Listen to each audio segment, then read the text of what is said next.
There are two main categories of numeric data types in Java: the integral data types and the floating point data types. We're going to begin by discussing the integral data types. The two main integral data types are int for integer and long for long integer. The int data type stores numbers in the range of negative 2,147,483,648 to positive 2,147,483,647. In general, that is enough storage for any integer value that you're going to work with, and certainly in this course, that's plenty of room.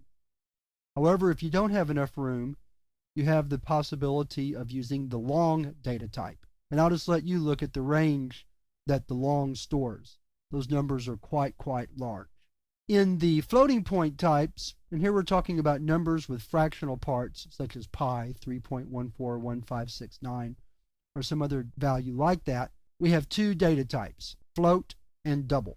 The float data type allows you to store up to 127 digits after the decimal point, and the double allows you to store 1023 digits after the decimal point. However, we will always use the double for the floating point data type in Java. That's just the standard as opposed to using the float.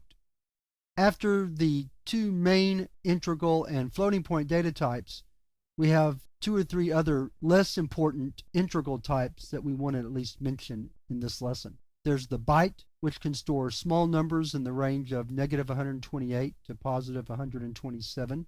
There's the short, which stores numbers in the range of negative 32,768 to positive 32,767.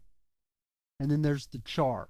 Char is not really a numeric data type. It stores letters or characters such as A or Z, but it stores them using the ASCII or numeric value of that character.